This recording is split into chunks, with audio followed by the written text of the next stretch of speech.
কখনো ভেবে দেখেছেন কি আমাদের চারপাশে প্রতিনিয়ত এক অদৃশ্য শক্তির কেমন জাদুকরি খেলা চলছে? মানে কোনো তার নেই, ফিজিক্যাল কোনো সংযোগও নেই, অথচ প্রতিদিন কোটি কোটি ডেটা স্ট্রিম এই বাতাসের মধ্য দিয়েই ভেসে বেড়াচ্ছে।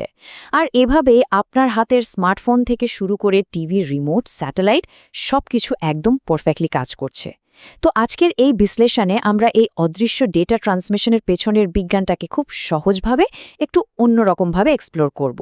সোর্স ম্যাটেরিয়াল থেকে পাওয়া দারুণ সব ডেটা আর স্লাইডের সাহায্যে আমরা আনগাইডেড ট্রান্সমিশন স্পেকট্রামের এই চমৎকার জগৎটায় একটু ঢু মেরে আসব। চলুন শুরু করি। আজকের এই স্পেকট্রাম জার্নিতে মূলত আমরা 6টা বিষয় কভার করব। প্রথমে অদৃশ্য ওয়্যারলেস জগৎ, এরপর রেডিও ওয়েভস, টেরেস্ট্রিয়াল আর স্যাটেলাইট মাইক্রোওয়েভস, ইনফ্রারেড, এবং সবশেষে পুরো স্পেকট্রামের একটা ছোট্ট তুলনা, একদম কম ফ্রিকোয়েন্সির রেডিও ওয়েভ থেকে শুরু করে হাই ফ্রিকোয়েন্সিজ ইনফ্রারেড, সবকিছুর আদ্যপ্রান্ত থাকছে আজ। আচ্ছা, তো সবার আগে আমাদের আসলে বুঝতে হবে যে একটা ট্রান্সমিশন মাধ্যম ঠিক কখন বা কেন আনগাইডেড বা গাইডবিহীন হয়ে ওঠে। সহজ কথায় বলতে গেলে আনগাইডেড মিডিয়া, যাকে আমরা সাধারণত ওয়্যারলেস বলে চিনি, এটা ডেটা পাঠাতে কোনো ফিজিক্যাল মাধ্যম বা তার ব্যবহার করে না। এর বদলে ইলেকট্রোম্যাগনেটিক তরঙ্গের সাহায্যে একদম মুক্ত স্থানে, মানে ধরুন বাতাস বা শূন্যস্থানের ভেতর দিয়ে ডেটা পাঠিয়ে দেয়। ব্যাপারটা দীর্ঘ দূরত্বের যোগাযোগের জন্য একদম পারফেক্ট। কিন্তু এখানে একটা ব্যাপার আছে। যেহেতু এই সিগন্যাল সরাসরি বাতাসের মধ্যে ব্রডকাস্ট হয়, তাই যে কেউ চাইলে এটা রিসিভ করতে পারে। আর ঠিক এই কারণে ফিজিক্যাল তারের তুলনায় এটা কিন্তু একটু কম সিকিউরড, মানে বুঝতেই পারছেন, নিরাপত্তার একটা ইস্যু থেকেই যায়। তো চলুন স্পেকট্রামের একদম নিচের দিকে ফ্রিকোয়েন্সি দিয়ে শুরু করা যাক, যেটা আমাদের দৈনন্দিন জীবনে আক্ষরিক অর্থেই সবচেয়ে বেশি ব্যবহার করা হয়। রেডিও ওয়েভের ফ্রিকোয়েন্সি রেঞ্জ শুরু হয় 3 কিলোহার্টজ থেকে এবং এটা চলে 1 গিগাহার্টজ পর্যন্ত। এর সবচেয়ে ইন্টারেস্টিং ব্যাপারটা কি জানেন? এর কাভারেজ।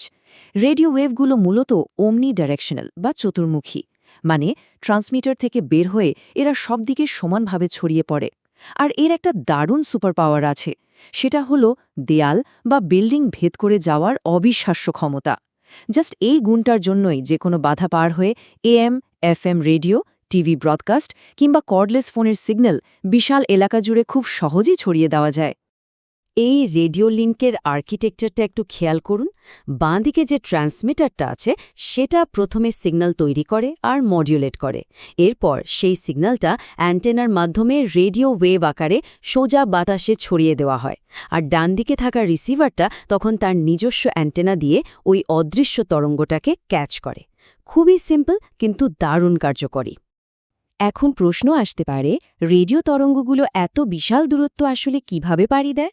ওয়েল, এর দুটো প্রধান গতিপথ আছে। হাই ফ্রিকোয়েন্সি বা স্কাই ওয়েভগুলো ওপরের দিকে গিয়ে পৃথিবীর আয়নোস্ফিয়ারে বাড়ি খেয়ে আবার মাটিতে ফিরে আসে, অনেকটা বাউন্স করার মতো, যা এদের বহু দূর পৌঁছাতে সাহায্য করে। অন্যদিকে লো বা মিডিয়াম ফ্রিকোয়েন্সির গ্রাউন্ড ওয়েভগুলো আবার পৃথিবীর পৃষ্ঠ ঘেঁষে ঘেঁষে এগিয়ে যায়। এই দুই পদ্ধতি ব্যবহার করেই কিন্তু রেডিও তরঙ্গগুলো কোনো নির্দিষ্ট অ্যালাইনমেন্ট ছাড়াই মাইলের পর মাইল জুড়ে যোগাযোগ স্থাপন করতে পারে। এবার চলুন স্পেকট্রামের একটু ওপরের দিকে যাই। ফ্রিকোয়েন্সি বাড়ার সাথে সাথে তরঙ্গের ভৌত আচরণ কিভাবে একদম ভোল পাল্টে ফেলে সেটা এখন আমরা দেখব। রেডিও ওয়েভের পর এবার আসছি মাইক্রোওয়েভ প্রসঙ্গে। মাইক্রোওয়েভের বেলায় কিন্তু লাইন অফ সাইট বা দৃষ্টিসীমার নিয়মটা ভীষণ কড়াকড়িভাবে মানা হয়। একটু আগেই তো আমরা দেখলাম রেডিও ওয়েভ সব দিকে ছড়িয়ে পড়ে দেয়াল ভেদ করে, তাই না? কিন্তু মাইক্রোওয়েভ একদম একমুখী বা ইউনিডিরেকশনাল। এর মানে হলো সেন্ডার আর রিসিভার অ্যান্টেনার মাঝখানে কোনো ধরনের বাধা থাকা চলবে না। দুটো অ্যান্টেনাকে একদম মুখোমুখি সরল রেখায় থাকতে হবে। বাস্তবে এই লাইন অফ সাইট ব্যাপারটা কেমন, সেটা উঁচু টাওয়ারের ওপর বসানো ওই বিশাল প্যারাবলিক ডিশ অ্যান্টেনাগুলোর দিকে তাকালেই ক্লিয়ার হয়ে যায়। যেহেতু পৃথিবীর পৃষ্ঠ একটু গোলাকার আর এই তরঙ্গগুলো কোনো বাধা ভেদ করতে পারে না, তাই মাইক্রোওয়েভ রিপিটার টাওয়ারগুলোকে পাহাড় বা উঁচু ভবনের ওপর প্রতি 50 কিলোমিটার পরপর বসানো হয়। এই যে ডিরেক্ট লিঙ্কগুলো তৈরি হয়, এগুলোই মূলত আমাদের মোবাইল ফোন নেটওয়ার্কের ব্যাকবোন হিসেবে কাজ করে, প্রতিদিন বিশাল পরিমাণ ডেটা আনা নেওয়া করে। আচ্ছা, এবার ভূপৃষ্ঠ থেকে একটু ওপরের দিকে নজর দেওয়া যাক। মাটির ওপরের উঁচু টাওয়ার থেকে সিগন্যাল সরাসরি একেবারে মহাকাশে পাঠানোর একটা যুগান্তকারী পদ্ধতি হল স্যাটেলাইট মাইক্রোওয়েভস। সহজ কথায় স্যাটেলাইট হলো মহাকাশে ভাসমান একটা বিশাল সাইজের রিপিটার। আমাদের সোর্স ডেটা বলছে এই স্যাটেলাইটগুলো পৃথিবীর বিভিন্ন কক্ষপথে থাকতে পারে, যেমন জিও, মিও বা লিও। এর মধ্যে জিও স্যাটেলাইটগুলো পৃথিবী থেকে প্রায় ৩৬,০০০ কিলোমিটার ওপরে থাকে। জাস্ট ভাবুন একবার, এত ওপরে থাকার কারণে এরা একাই পুরো একটা মহাদেশে জিপিএস, স্যাটেলাইট টিভি বা দুর্গম এলাকায় ইন্টারনেট সেবা দিতে পারে। তবে হ্যাঁ, একটা ছোট্ট সমস্যাও আছে। এত বিশাল দূরত্ব পার হতে সিগন্যালের একটু সময় লাগে, যাকে আমরা হাই ল্যাটেন্সি বলি। এই ল্যাটেন্সির পরিমাণ প্রায় ২৭০ মিলিসেকেন্ডের মতো হতে পারে। পুরো কমিউনিকেশন প্রসেসটা আসলে কিভাবে কাজ করে? পৃথিবীর বুকে থাকা ট্রান্সমিটার থেকে সিগন্যালটাকে প্রথমে মহাকাশে স্যাটেলাইটে পাঠানো হয়।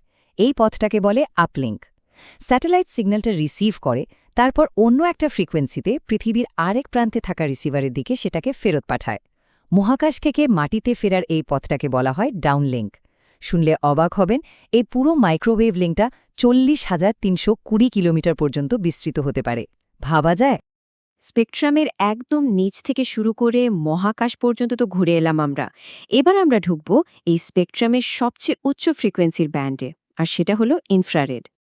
ইনফ্রারেড তরঙ্গের ফ্রিকোয়েন্সি শুরু হয় ৩০০ গিগাহার্টজ থেকে আর চলে একেবারে ৪০০ টেরাহার্টজ পর্যন্ত। ব্যাপারটা শুনতে অনেক ভারী আর টেকনিক্যাল মনে হলেও আমাদের রোজকার জীবনে এর ব্যবহার কিন্তু খুবই সাধারণ। ওই যে আমাদের হাতের কাছে টিভি রিমোট, এটাই ইনফ্রারেডের সবচেয়ে কমন আর পারফেক্ট উদাহরণ।